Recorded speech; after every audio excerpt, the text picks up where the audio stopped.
আজকের ভিডিওতে সত্যি কথা বলতে সেরকম বিশেষ কিছু বলার নেই। প্রত্যেকটা ম্যাচের আগে একটা করে ভিডিও দিয়েছি, তাই আজকে ভিডিওটা দেওয়া। কন্টিনিউটিটা ব্রেক করতে চাইছি না, প্রত্যেকটা ম্যাচে দিয়ে এসছি, তো লাস্টের দুটো ম্যাচেই বা দেবো না কেন। তো আজকে মুম্বাইয়ের সাথে ম্যাচ, বিকেল 5টা থেকে ম্যাচ, বেশিক্ষণ বাকি নেই, একটু বাদেই ম্যাচটা শুরু হয়ে যাবে। এবং যেরকম সিচুয়েশন মনে হচ্ছে একটা হাড্ডাহাড্ডি ফাটাফাটি একটা ম্যাচ হতে চলেছে। মুম্বাইয়ের কাছে ম্যাচ জেতা একটা বিশাল বড় চ্যালেঞ্জ। মুম্বাই ম্যাচ জেতার জন্য 100% দিয়ে জান লড়িয়ে দেবে, এটা নিয়ে আলাদা করে বলার কিছু নেই, আগের অনেক ভিডিওতে অনেকবার বলেছি।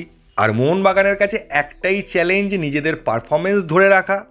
আত্মতুষ্টিটাই তাদের কাছে সব থেকে বড় বাধা হতে চলেছে।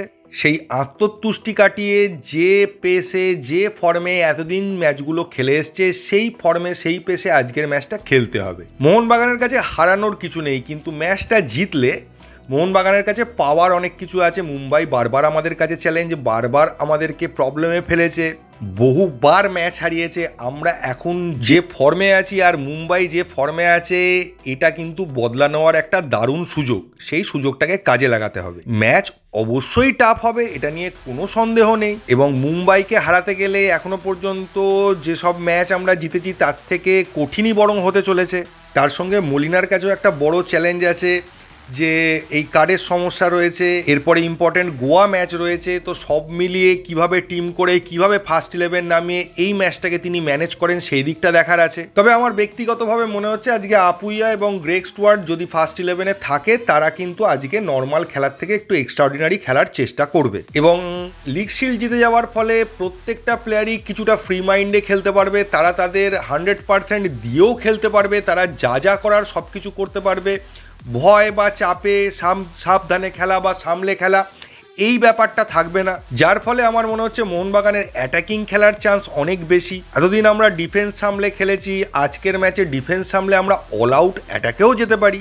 তবে ব্যক্তিগতভাবে আমায় জিজ্ঞেস করলে আমি রেজাল্ট আজকের ম্যাচের কি হবে সেটা নিয়ে খুব একটা ওরিড নই। তবে আজকে মোহনবাগানের একটা দুর্ধর্ষ পারফরমেন্স আমি দেখতে চাই। এছাড়া এবছর যাদের সঙ্গে আমাদের ম্যাচ ড্র হয়েছে তাদেরকে আমরা পরের লিগে হারিয়েছি, যাদেরকে আমরা প্রথম লিগে হারিয়েছি তাদের সঙ্গে পরের ম্যাচ ড্র হয়েছে। বেঙ্গালুরুর কাছে আমরা হেরে গেছিলাম, পরে আমরা সেটার বদলা নিয়ে তাদেরকে হারিয়েছি। তো সেই দিক দিয়ে বিচার করলে মুম্বাইয়ের সঙ্গে আমাদের ড্র হয়েছিল ফার্স্ট ম্যাচটা। এই ম্যাচটা জেতাটা প্রয়োজন, যাতে হেড টু হেডে মুম্বাইকেও আমরা পেছনে ফেলতে পারি। তারপর তো গোয়া আছে, গোয়া ম্যাচটা নিয়ে নয়, গোয়া ম্যাচের আগেই বলবো। তবে এই কথাটাই বলবো যে একটা জায়গাতেই সমস্যা আছে, দুটো টিমের চাহিদার দিক দিয়ে। মুম্বাইয়ের কাছে এটা মরণ বাঁচন ম্যাচ, আর মোহনবাগানের কাছে নিয়ম রক্ষার ম্যাচ। এই জায়গাটাতেই কিন্তু একটা প্রবলেম হয়ে আছে। দুটো টিমের মেন্টালিটি দিয়ে যদি আপনি বিচার করেন, তাহলে এই জায়গাটা আপনি দেখতে পাবেন। এই জায়গাটা ছাড়া আর কোনো চাপ কিন্তু নেই ম্যাচটাতে। যদি উড়িষ্যা ম্যাচ থেকে আমরা 3 পয়েন্ট না পেতাম, তাহলে এই ম্যাচটা কিন্তু ভীষণ ইম্পর্টেন্ট হয়ে যেত এবং ভীষণ চাপের ম্যাচ হয়ে যেত মোহনবাগানের কাছে। কিন্তু যেহেতু আমরা লিগ শিল্ড জিতে গেছি, আর চাপের জায়গাটা নেই। আরও একটা জিনিস দেখার আছে, সম্ভবত আজকের ম্যাচে মোহনবাগান কিন্তু একটা গার্ড অফ অনার পাবে মুম্বাইয়ের প্লেয়ারদের কাছ থেকে, যেটা জেনারেলি আমরা এতদিন দেখে এসেছি। কারণ মোহনবাগান চ্যাম্পিয়ন হওয়ার পর এই ম্যাচটা খেলতে নামছে। আরও একটা বিষয় রয়েছে, মোহনবাগানের ফার্স্ট 11 কিরম হতে পারে সেটা নিয়ে মলিনার কিন্তু কিছু চমক থাকলেও থাকতে পারে। তো সেই দিকটার দিকেও আমাদের তাকিয়ে থাকতে হবে আজকের ম্যাচটায়। তবে খাতায় কলমে দেখতে গেলে মোহনবাগান টিমের এবছরের পারফরমেন্স মুম্বাইয়ের থেকে অনেক বেটার। মুম্বাইয়ের থেকে মোহনবাগান খাতায় কলমে অনেকটা এগিয়ে আছে।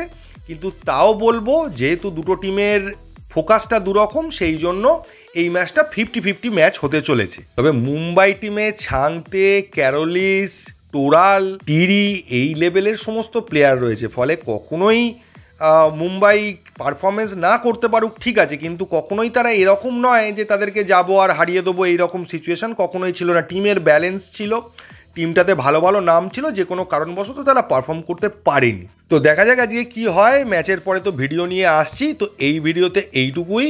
যদি ভিডিওটা ভালো লাগে, যদিও ভালো লাগার মতো কিছু নেই ভিডিওতে, তাও থ্যাংক ইউ, ধন্যবাদ এবং জয় মোহনবাগান।